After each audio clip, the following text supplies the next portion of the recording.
오늘도 너무나 보고 싶었던 우리 벨리주아나 성도님들 함께 만나서 예배드릴 수 있어서 너무나 기쁘고 반갑고 좋습니다. 세상에 많은 사람들이 신이 누구인가, 그 신이 누구인지를 궁금해합니다. 그리고 믿는 그리스도인들도 하나님이 과연 누구신가, 그 하나님이 우리에게 어떤 일을 하셨는가, 이 하나님의 존재에 대해서 궁금해합니다. 그런데 하나님이 어떤 분이신지 우리에게 알려주시기 위해서 태어나신 분이 있으신데요, 그분이 누구? 바로 예수님이십니다. 예수님이 하나님이 누구신지 우리에게 알려주시는 분이십니다. 그리고 예수님께서는 우리가 이 땅에서 어떻게 살아야 하는지도 알려주시기 위해서 이 땅에 오셨습니다. 세상에 거의 대부분 모든 사람이라고 할 수 있을 만큼 그런 사람들은 사람의 진정한 모습, 원래의 모습을 잘 알지 못합니다. 만약 어떤 사람이 태어나서 한 번도 자동차를 본 적이 없다고 가정을 하겠습니다. 그 사람이 처음으로 본 자동차의 모습은 망가지고 찌그러진 그런 자동차의 모습입니다. 그런 사람이 그 사람이 본 자동차의 모습은 바로 그런 모습입니다. 어떤 사람이 그 사람에게 당신은 자동차를 본 적이 있습니까? 만약에 이렇게 묻는다면 그 사람은 본 적이 있다고 하겠죠. 그런데 그 사람이 알고 있는 그 자동차의 모습은 우리가 알고 있는 깔끔하고 좋은 자동차가 아니라 망가지고 무너져 있는 자동차의 모습입니다. 마찬가지로 인간은 지금 우리가 보고 있는 이 모습, 이것이 원래 인간의 모습이 아닙니다.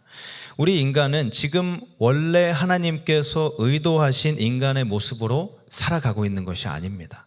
하나님께서 원래 의도하신 그 모습을 보려면 우리가 봐야 하는 분, 그 예수님이십니다. 우리가 예수님을 볼 때 우리 인간의 원래 진정한 모습을 볼 수 있고 또 하나님도 볼 수 있게 되는 것입니다. 오늘 본문 6절을 보시면 히브리서 저자가 사람이란 무엇인가 라고 질문을 던집니다. 히브리서 저자가 6절에 사람이 누구이기에 라고 말하는 이 사람은 바로 다윗을 가리키는 것입니다. 목동이었던 다윗이 이스라엘 언덕에서 양을 치고 있었습니다. 양을 치면서 어느 날 하늘을 바라보았을 때 수많은 별들을 보면서 이러한 질문을 던진 것입니다. 본문 6절은 시편 8편 3절과 4절을 인용하고 있는데 제가 읽어드리겠습니다.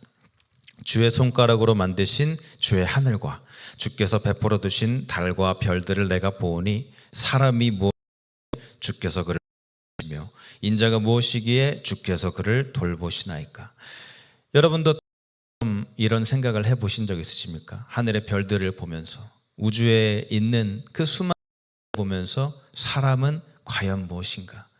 그 수많은 별들 가운데 아주 작은 행성인 지구, 또 지구 안에 수많은 사람들 중에 이 사람은 과연?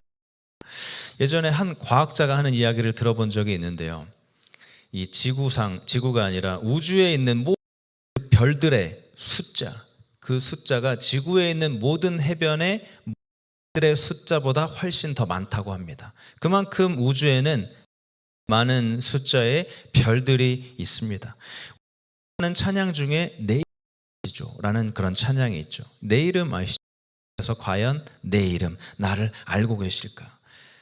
이런 찬양을 만들고 이런 질문을 하게 된 계기는 정말 세상에는 수많은 별들이 있고 또 그 별들 중에 작은 지구상에 살아가는 수많은 사람들 중에 하나인 나, 과연 하나님께서 알고 계실까? 이 사람은 과연 누구일까? 이런 질문 입니다. 여러분, 우리 인간은 정말 작은 존재들이고요, 그리고 또 이 땅에서 살아가는 그 날들도 굉장히 짧습니다.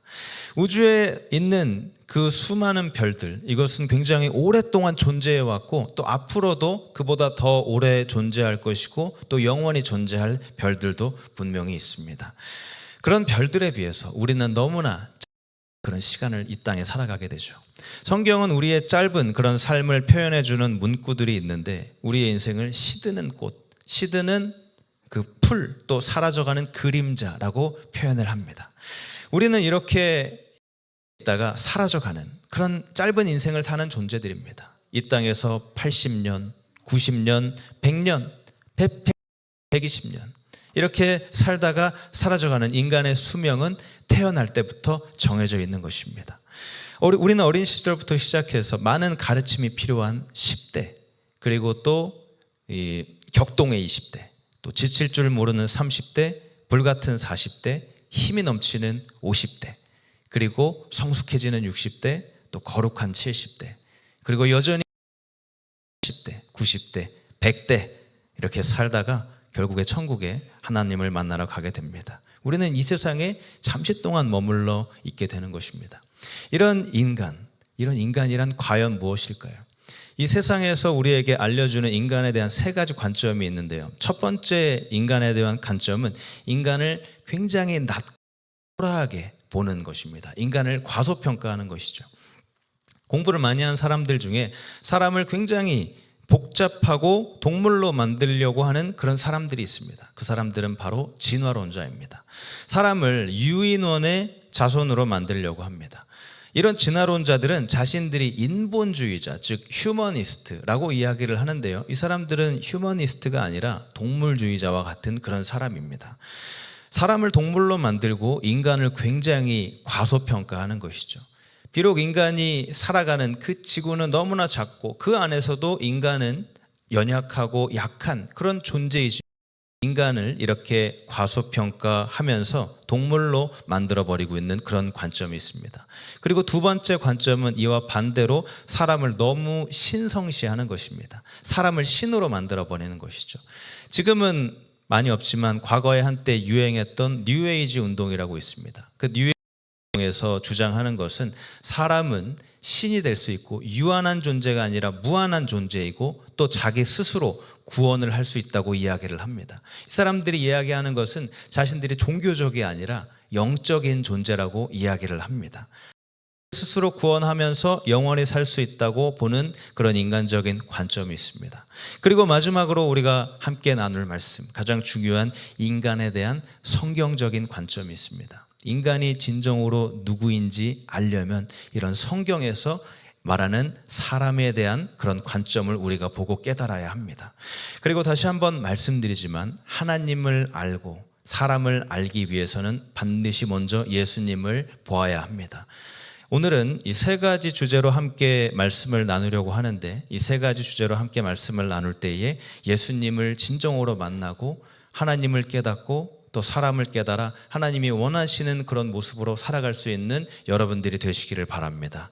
첫 번째는 사람은 영광의 관을 쓴 존재다. 영광의 관을 쓴 존재. 이것이 사람이다라는 것을 알아야 합니다. 7절, 8절을 다시 보시면 하나님께서 그를 잠시 동안 천사보다 못하게 하셨지만 영광과 존귀로 관을 씌우셨고 만물을 그 발 아래 복종하게 하셨다고 이야기를 합니다. 자, 이 말 생각나는 사람이 있으십니까? 그 사람은 바로 아담입니다. 하나님께서 아담을 이렇게 만드셨죠. 하나님께서 아담을 만드신 다음에 영광의 면류관을 씌워주셨고, 그리고 사람은 하나님의 형상대로 만들어졌습니다. 창세기 1장 26절, 27절을 보시면 인간은 하나님은 아니지만 하나님의 형상대로 만들어졌고 그 하나님의 능력도 하나님께서 만드실 때 같이 인간이 들어오게 되었습니다. 그리고 마찬가지로 우리도 하나님께서 만들어주신 그 하나님의 형상을 우리 안에 넣어주셨습니다. 진화론자들은 이 사실을 믿지 않죠. 한 진화론자가 이렇게 이야기를 했습니다. 인류 최초의 생명체는 뜨거운 태양 아래에 있는 그 진흙 속에서 한 세균이 진화하면서 지금까지 시간이 지속되어 이렇게 변화된 것입니다. 자, 여러분 중에서 이런 진화론을 믿는 사람은 없으시겠지만 만약 이런 진화론을 믿는 사람들이 있다면 무언가 생명이 없고 큰 물건을 사서 자신의 집 앞마당에 놓고 그것을 오랫동안 놔두면 이것이 생명체가 되고 내가 큰 부자가 될 수 있겠다, 이렇게 생각할 수도 있죠. 당연히 말도 안 되는 주장이고 우리는 전능하신 하나님께서 하나님의 형상대로 만드신 인간입니다. 오늘 본문이 우리에게 알려주고 있습니다. 하나님께서 아담을 정말 구체적으로 아름답게 하나님의 형상대로 만드셨다. 그리고 아담을 하나님께서는 정말 사랑하셨습니다. 하나님께서 에덴 동산에서 아담과 함께 걸으셨고 아담과 대화하셨고 또 아담과 교제하셨습니다. 제가 지금 말씀드리고 있는 것은 인간의 존엄성에 대한 것입니다. 어떤 크고 세상에서 굉장히 강한 나라, 예를 들면 미국의 대통령 같은 그런 사람이 여러분이 살고 있는 집을 방문해서 여러분에게 이야기를 한다고 가정해 보시기 바랍니다. 제가 당신을 너무 잘 알고 싶고 또 당신과 친하게 교제를 하고 싶습니다. 만약 이런 말을 여러분이 듣는다면 어떤 느낌이시겠습니까? 내가 그렇게 존귀한 자구나, 내가 존엄한 사람이구나, 이렇게 느끼며 좋을 것입니다. 왕 대신 그 하나님께서 아담을 방문을 하셔서 함께 교제하고 싶어 하셨습니다. 제가 예전에도 한번 말씀을 드린 적이 있는데요, 다시 한번 말씀드리겠습니다. 하나님께서 우리를 사랑하시는 것은 우리가 가치가 있어서가 아닙니다. 우리가 가치가 있게 되는 이유는 하나님께서 우리를 사랑하시기 때문에 우리에게 가치가 생기는 것입니다. 인간은 가치가 있게 됩니다. 인간을 하나님께서 사랑하시는 것은 전적인 하나님의 은혜입니다. 인간은 하나님의 그 형상대로 만드셨고 인간이 존엄할 수 있는 이유는 하나님께서 방문해 주시고 우리를 만나 주시기 때문입니다. 그 다음으로 하나님께서는 인간이 지배할 수 있는 그런 권한을 주셨습니다. 인간이 모든 피조물들을 다스릴 수 있는 그런 권한을 가지고 있었습니다. 본문 7절과 8절을 보시면 하나님께서 그 사람들을 천사들보다 조금 낮게 하지만 영광과 존귀의 면류관을 씌워주셨다고 이야기를 합니다. 모든 만물이 인간에게 복종하도록 만드셨다고 말씀하십니다. 하나님께서는 인간에게 면류관을 씌워주시고 인간이 모든 만물을 통치하도록 디자인하셨습니다. 아담이 실제로 그런 사람이었죠. 언제가 될지는 모르지만 주님께서 다시 오시고 하나님께서 모든 것을 다 뒤집으실 때 에덴 동산에서처럼 모든 것이 우리 인간에게 복종할 날이 반드시 올 것입니다. 그때가 언제인지는 우리가 알 수 없지만 언젠가 천사보다 낮아진 인간이 천사보다 높아 반드시 올 것입니다. 우리는 지금 이 사람에 대해서 말씀을 나누고 있는데 첫 번째는 바로 사람은 영광의 면류관을 쓴 존재라는 것입니다. 두 번째로 우리가 함께 볼 것은 사람은 영광의 면류관을 쓴 존재이지만 죄 때문에 그것이 망가지고 훼손되었다라는 사실입니다. 8절을 계속해서 보시면 모든 만물이 인간에게 복종한다고 하지만 또 어떻다고 하죠? 아직 모든 만물이 인간에게 복종하고 있지 않다고 이야기합니다. 왜 만물이 인간에게 복종을 하고 있지 않죠? 바로 인간의 죄 때문입니다. 인간은 하나님의 형상대로 만들어졌지만 죄 때문에 이 모습이 훼손되고 망가졌습니다. 로마서 5장 12절을 보시면 한 사람으로 말미암아 죄가 세상에 들어왔다고 이야기를 하는데요, 그 한 사람은 바로 아담입니다. 아담은 하나님의 형상대로 창조가 되었지만 지금 저와 여러분의 모습은 어떠십니까? 하나님의 형상이 아닙니다. 지금 우리의 모습은 아담의 형상입니다. 창세기 5장 3절을 보시면 아담이 자신의 형상대로 자신을 닮은 자녀를 낳았다고 이야기를 합니다. 여러분, 지금 우리의 모습을 볼 때 내 모습이 하나님의 모습이십니까? 내 모습과 또 우리 주변의 그런 사람들의 모습을 볼 때 하나님의 형상이 보이십니까? 그렇지 않습니다. 하나님의 형상은 훼손되었고 아담 안에서 다 죽었습니다. 그렇기 때문에 아담은 자신의 형상을 닮은 자녀를 낳은 것입니다. 그 결과로 인간이 천사들보다 낮은 존재가 되었고 심지어 동물들보다 못한 존재가 된 것입니다. 어떤 동물원에서 원숭이 2마리가 이야기를 하고 있었습니다. 인간에 대해서 이야기를 하고 있었는데, 야, 인간이 진화해서 지금의 모습으로 만들어졌지만 우리 원숭이로부터 진화된 것은 확실히 아니야. 자, 왜 원숭이가 이런 이야기를 하는 것일까요? 인간의 부정적인 모습, 그리고 인간 때문에 일어난 이 지구상의 수많은 문제들을 보고 저 인간은 확실히 우리와 연관이 없는 사람이다라고 이야기를 하는 것입니다. 인간의 그런 지성, 그리고 지혜, 그리고 또 악한 마음을 한번 보시기 바랍니다. 그 똑똑한 머리를 가지고 비행기를 발명했습니다. 그렇게 놀라운 일을 이뤘지만 이 비행기들은 사람들에게 폭탄을 투여하는 데 사용이 되었습니다. 그리고 또 과학자들은 원자력이라는 놀라운 발명을 해냈고 실제로 지금 그래서 이 원자력으로 인해 만들어진 에너지를 통해서 많은 사람들이 이익을 보고 굉장히 편하게 살고 있습니다. 그런데 이 원자력이 한때는 폭탄이라는 이름으로 수많은 사람의 생명을 빼앗아갔고 지금도 폭탄으로서 그런 역할을 하고 있습니다. 그리고 또 사람이 인터넷을 개발했지만 이 인터넷이 도덕적인 문제와 폭력을 많은 사람들이 쉽게 접하게 만들어 주었습니다. 하나님의 놀라운 형상은 죄 때문에 망가졌습니다. 그리고 하나님의 모습이 죄 때문에 망가졌을 때 그 존엄성 또한 사라지게 되었습니다. 죄는 거룩하신 하나님으로부터 인간을 분리시키기 때문에 더 이상 인간이 친밀한 교제를 나누기에 적합하지 않은 모습이 되어버렸습니다. 그리고 하나님의 모습이 훼손되고 존엄성이 사라지면서 안타깝게도 지배에 대한 권한도 사라졌습니다. 우리가 원래 가져야 할 지배권은 지금 우리에게 없는 상태입니다. 온 모든 만물에 대한 지배권, 자연, 또 동물, 그리고 곤충까지도 지금 지배할 수 있는 권한은 우리에게 없습니다. 최초의 인간인 아담은 그런 지배권을 가지고 있었습니다.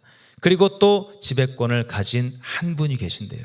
그분은 바로 예수님이십니다. 예수님도 모든 를 다스릴 수 있는 권한이 있으셨습니다.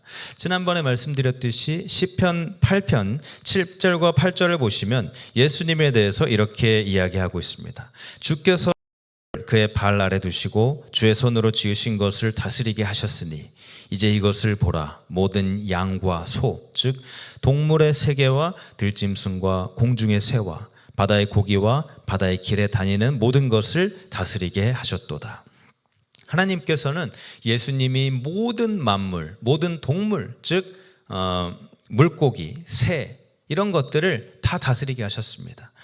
예수님께서는 그 시리아의 야생 당나귀, 사람이 절대 길들일 수 없고 그리고 또 난폭한 성질을 가졌고 지금은 멸종해서 이 세상에 존재하지 않는 그 시리아 당나귀를 다스리시고 타시고 예루살렘 안으로 들어가셨습니다. 그리고 또 베드로가 예수님을 부인했을 때 닭이 울도록 명령을 하셨고요. 그리고 또 물고기를 다스리셔서 베드로가 한때는 물고기를 잡지 못하도록 또 다른 때는 물고기를 굉장히 많이 잡을 수 있도록 그렇게 만들어 주시고 명령을 하신 분, 그 지배권을 가지고 있는 분이 바로 예수님이셨습니다. 이 모든 것들을 통제할 수 있는 분 바로 예수님이셨습니다. 어떤 부유하고 똑똑하고 또 힘이 있는 사람도 자신이 그런 있다고 생각을 합니다. 실제로 이런 사람들이 갈 수 없는 곳을 비행기나 헬기를 통해서 가기도 하고요. 그리고 또 비를 인위적으로 내릴 수 있는 그런 인공 강우 시스템을 만들어서 사용하기도 합니다. 실제로 중국에서 인공으로 비를 내려서 미세먼지를 씻으려고 했고 어느 정도는 성공을 했습니다. 그런데 자신들이 예상보다 훨씬 더 많은 비가 내리고 이것이 폭풍우가 되어서 결국 더 많은 피해를 갖게 되었습니다. 인간은 그 어떤 것도 지배할 수가 없습니다. 오직 예수님만이 모든 것을 지배할 수 있는 권한이 있으십니다. 자, 마지막으로 우리가 함께 살펴볼 말씀은 아주 희망적인 그런 메시지입니다. 바로 은혜로 변화되는 사람입니다. 사람은 은혜로 변화될 수 있다는 점입니다. 인간은 영광의 관을 썼지만 죄로 인해 그 모습이 훼손되었지만 그러나 은혜로 이 영광의 모습, 하나님의 모습으로 다시 한번 회복되고 변화될 수 있다는 사실입니다. 본문 9절을 보시면 굉장히 놀라운 약속을 우리에게 주시는데요. 이 9절 말씀을 새번역 성경으로 다시 한번 같이 읽겠습니다. 시작. 예수께서 다만 잠시 동안 천사들보다 낮아지셔서 죽음의 고난을 당하심으로써 영광과 존귀의 면류관을 받아쓰신 것을 우리가 봅니다. 그는 하나님의 은혜로 모든 사람을 위하여 죽음을 맛보셔야 했습니다. 9절에 나오는 우리가 봅니다. 우리가 무엇을 본다는 이야기죠? 예수님을 본다는 것입니다. 여러분, 이것이 가장 중요한 것입니다. 예수님을 보는 것. 우리가 설교를 듣는데 그 설교를 통해서 예수님을 보지 못한다면 이 설교가 안 좋은 설교입니다. 그리고 우리가 예배를 드리기 위해서 교회에 왔는데 예수님을 보지 못한다면 우리가 진정으로 예배를 잘 드리지 못한 것입니다. 그렇기 때문에 성경은 이 예수님에 관한 것이고 우리 그리스도인들이 하는 모든 것을 통해서 예수님을 바라보라라고 그렇게 말을 하고 있는 것입니다. 칼빈주의라는 것이 있습니다. 한국에서는 장로교의 창시자가 칼빈으로 알고 있는데 이것은 잘못된 정보입니다. 칼빈이 장로 체제를 주장했기 때문에 이 장로교의 기원을 칼빈으로부터 찾는 것이지 서로 다른 것입니다. 이 칼빈주의의 가장 큰 문제점이 무엇이냐 하면 구원이 오직 선택된 몇몇 소수에게만 주어지는 것이라고 이야기를 합니다. 구원이 모든 사람에게 열려 있는 것이 아니라 선택되어 있는 오직 몇 사람에게만 주어진 것이다. 그런데 이것은 성경적인 가르침이 아닙니다. 우리가 방금 읽었던 그 본문 말씀의 9절에서 뭐라고 하죠? 모든 사람을 위해서 죽으셨다. 모든 사람은 반드시 은혜로 변화될 수 있습니다. 영광의 면류관을 썼던 첫사람 아담은 우리에게 주어졌던 모든 것을 잃어버렸습니다. 그렇지만 두 번째 사람인 예수님께서는 우리를 위해 그 잃었던 모든 것을 회복시키고 더 좋은 것을 가져다 주셨습니다. 여러분, 우리에게 소망이 있는 것은 우리가 아담을 통해서 잃어버린 것보다 예수님 안에서 얻을 것이 훨씬 더 많다는 것입니다. 우리가 기도할 때 보통 이렇게 기도하죠. 예수님, 우리를 도와주세요. 우리를 도와주옵소서. 그 도와주시는 것, 그것이 바로 예수님께서 우리를 위해 하는 일입니다. 예수님이 우리를 구원하시기 위해 하신 일, 이 모든 일은 사람으로서 하신 것이다. 이 사실을 깨닫는 것이 정말 중요합니다. 예수님은 하나님이셨지만 사람으로서 이 모든 일을 하셨습니다. 과연 왜 그러셨을까요? 우선 예수님은 사람으로서 고난했습니다. 이 9절을 다시 한번 보시면 예수님께서 죽음의 고난을 당하셨고 모든 사람을 위해 죽음을 맛보셔야 했다고 이야기를 합니다. 죽음의 고난을 당하셨습니다. 여러분, 예수님께서 당하신 고난은 그냥 신이기 때문에 죽음을 그냥 고난을 당하는 척한 것이 아니라 진짜 인간이 당한 모든 고난을 몸소 겪으셨습니다. 예수님은 하나님이셨지만 사람이 되셨기 때문에 모든 고통, 채찍질, 십자가 위에서 흘렸던 그런 피 흘림, 이 모든 고통을 진짜로 당하셨습니다. 예수님은 인간으로서 고난을 받으셨습니다. 무한하신 분이셨지만 유한한 인간으로 태어나셔서 사람으로서 이 땅에서 죽으신 것, 그것이 바로 우리가 기념했던 성탄절의 진정한 의미입니다. 왜 예수님께서는 그런 일을 하셨을까요? 사람이 잃어버린 것을 사람으로 반드시 찾아야 했기 때문입니다. 예수님께서 되찾으신, 그래서 사람으로서 예수님께서 모든 것을 되찾으신 것입니다. 그 다음으로 예수님은 사람으로서 마귀를 정복하셨습니다. 우리 14절 말씀을 다시 한번 보시면 14절 뒷부분에 보시면 죽음을 통하여 세력을 잡은 자 곧 마귀를 멸하시며 라고 말씀하십니다. 여러분, 마귀는 어떻게 이 세상의 권력을 가지게 되었을까요? 세상에 누군가가 이 마귀에게 그런 권력을 주었을까요? 맞습니다. 바로 아담이 그 지배권을 마귀에게 넘겨준 것이죠. 하나님께서 처음에 주셨던 그 지배권, 아담에게 주셨던 지배권을 마귀에게 넘겼습니다. 그래서 공식적으로 이 지배권이 마귀의 것이 되었고 성경에서는 마귀를 이 세상의 권세 잡은 자라고 이야기를 하는 것입니다. 예수님께서 이 땅에 오셨을 때 마귀는 예수님이 죄를 짓도록 노력했고 또 그렇게 죄를 짓도록 유혹했고 그렇게 예수님을 높은 산으로 이끌고 갔습니다. 그 높은 산에 올라가서 밑에 있는 모든 것을 보게 하고 그리고 예수님에게 이야기합니다. 나에게 절하기만 한다면 밑에 있는 모든 것을 당신에게 줄 것입니다. 자, 그때 예수님께서는 마귀야, 그것은 너가 할 수 있는 일이 아니다, 이렇게 이야기하지 않으셨습니다. 예수님께서도 이 세상의 지배권은 아담 때문에 마귀에게 법적으로 넘어가 있다는 사실을 알고 있으셨습니다. 그렇기 때문에 그 마귀의 말에 반대하신 것이 아니었습니다. 예수님께서는 그 지배권을 되찾아야 한다는 것을 알고 계셨지만 마귀에게 절하는 것을 통해서 되찾을 수 없다는 것을 알고 계셨습니다. 사람에 의해 잃어버린 것이기 때문에 사람에 의해서 반드시 되찾아야 한다는 것을 알고 계셨습니다. 이것이 바로 예수님께서 사람이 되신 이유입니다. 그리고 예수님은 지배권을 사람으로서 되찾으셨고 사람으로서 마귀를 정복하셨습니다. 예수님께서는 하나님이셨지만 하나님으로서 마귀와 싸우시지 않으셨습니다. 그래서 마귀와 싸우시고 승리하셨습니다. 어떻게 승리하셨죠? 십자가에 달려 죽으심으로 세상에 대한 마귀의 지배권을 빼앗아 오셨습니다. 이것이 바로 14절에 죽음의 세력을 잡은 자 곧 마귀를 멸하시고 그 말의 의미입니다. 그렇게 마귀에게 승리하시고 십자가에 달려 돌아가시면서 십자가상에서 다 이루었다 라고 말씀을 하십니다. 다 이루었다라는 것은 모든 것을 다 지불했다라는 그런 의미입니다. 아담은 마귀의 노예가 되었기 때문에 스스로 그 지배권을 다시 찾을 수 있는 방법이 없었습니다. 노예는 아무것도 할 수 있는 권한이 없기 때문입니다. 그렇기 때문에 아담의 애성이 없는 사람이 오셔서 십자가에서 죽어야만 그 권한을 다시 되찾을 수가 있는 것입니다.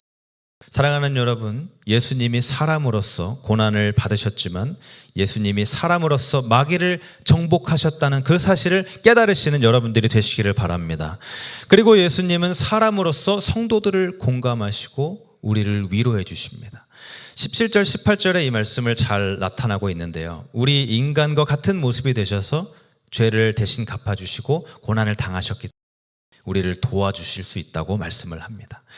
우리가 장례식장이나 또 상을 당한 그런 아픔을 당한 사람들을 위로해서 그 사람들에 찾아가 여러 가지 이야기를 합니다. 그런 이야기들 중에 하나가 우리가 저도 그 마음 압니다 라고 이야기를 하는데요.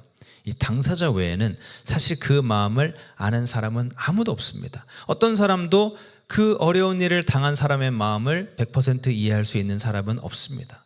그런데 그 마음을 다 아시고 이해할 수 있는 분이 계십니다. 그분은 바로 예수 그리스도이십니다. 오직 예수님이 여러분을 아시고 이해하시고 돌봐주시고 여러분의 마음에 공감하실 수 있습니다. 그렇기 때문에 우리는 우리의 아픔과 슬픔을 예수님께 맡길 수 있는 것입니다. 오직 예수님만이 우리의 약함을 아시고 고난 속에 함께 하시는 분이십니다. 사랑하는 여러분, 주님의 사랑과 위로 속에서 진정한 평안과 소망을 누리는 여러분들이 되시기를 축복합니다. 자, 이제 말씀을 마무리합니다. 여러분, 지금 우리는 2025년의 시작을 바로 앞두고 있습니다.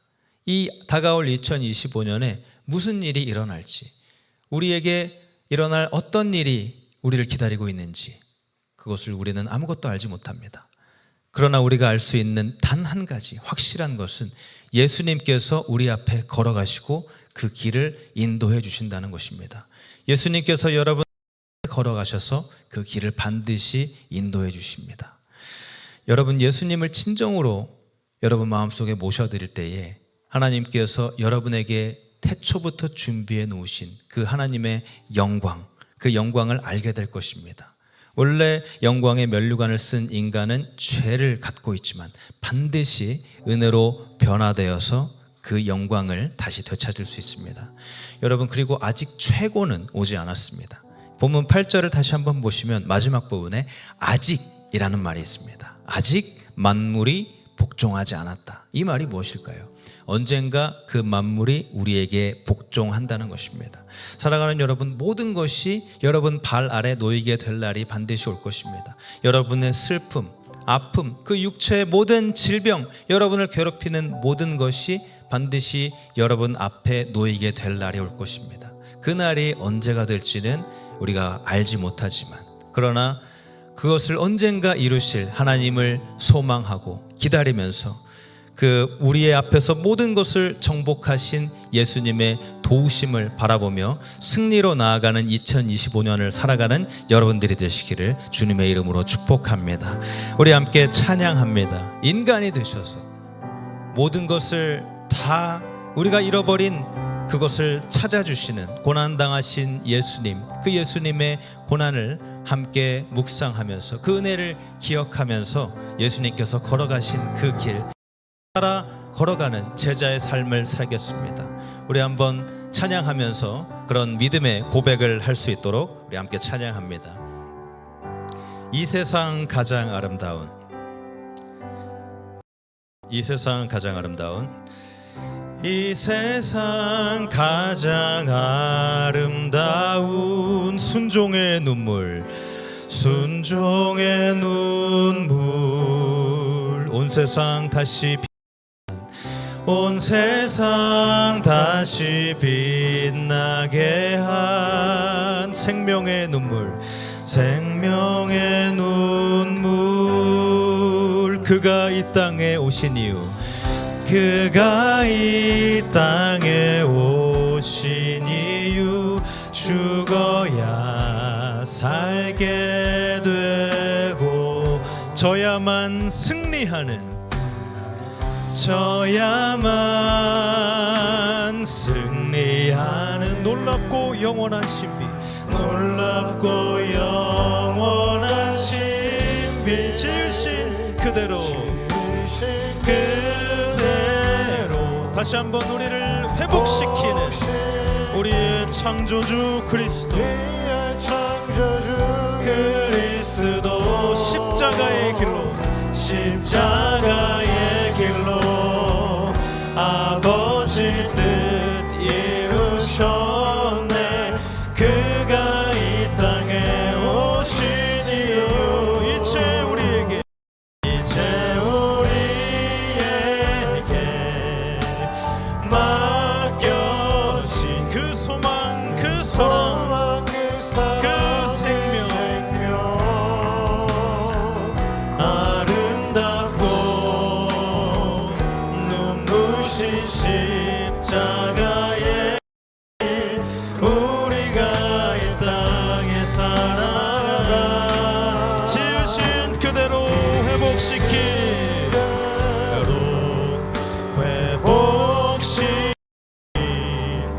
우리의 창조주 그리스도 십자가의 길로, 그 하나님의 뜻을 이루셨습니다.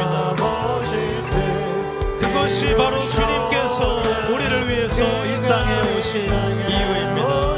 이제 우리에게, 이제 우리에게 맡겨진 그 소망, 그 사랑, 그 생명, 아름답고 눈부신 십자가의 길, 우리가 이 땅에 살아가. 우리가 다시 한번 고백하며 나아갑니다. 우리의 심령 주의 것이니, 우리의 심령 주의 것이니,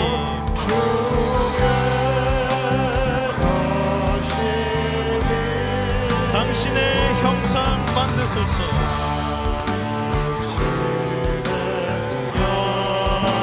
형상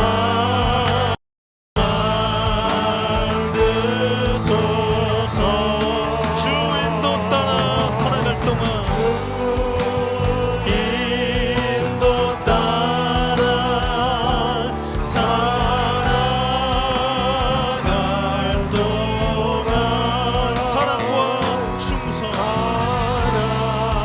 주님 앞에 늘 바치며 우리의 삶을 살아가겠습니다. 바치오리다.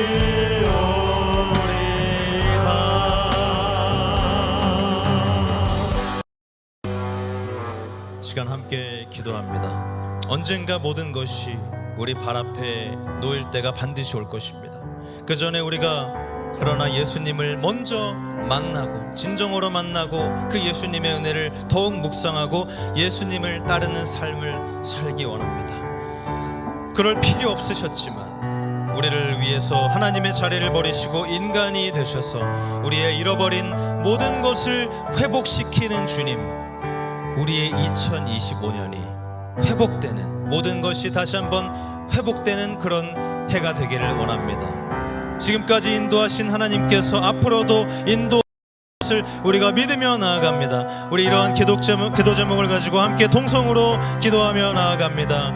하나님 감사합니다. 주님, 정말 우리가 다시 한번 오실 그 주님을 기대하며 우리가 주님 앞에 더욱더 주님의 은혜와 주님의 사랑을 묵상하며 살기 원합니다.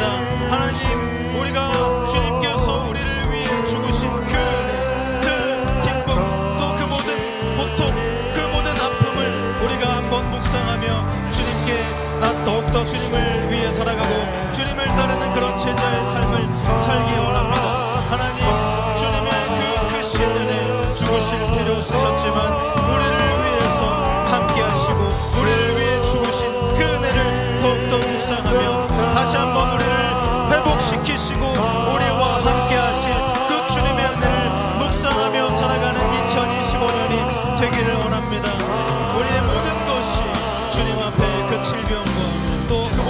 앞에 보이게 될 그 주님의 은혜를 더욱더 묵상하며 나아갑니다.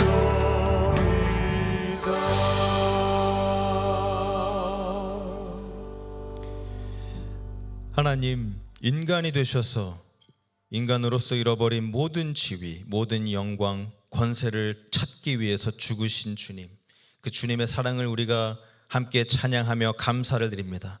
오직 주님만이 우리가 살아갈 이유가 되십니다. 그 주님만을 바라보며 우리의 삶을 주님께 드리며 우리가 은혜로 변화된 삶을 살기 원합니다. 우리의 약함과 아픔을 공감하시는 주님, 2024년에 겪었던 모든 아픔과 슬픔과 걱정이 2025년의 기쁨으로 변화될 줄로 믿습니다. 올해의 마지막 주일을 보내면서 더욱더 주님을 바라보고 더욱 주님을 찾게 하신 은혜에 감사를 드립니다. 앞으로의 삶에서도 더욱 주님의 얼굴을 구하며 주님을 바라보며 살아가는 우리 모두가 되게 하여 주시옵소서. 예수님의 이름으로 기도드립니다. 아멘.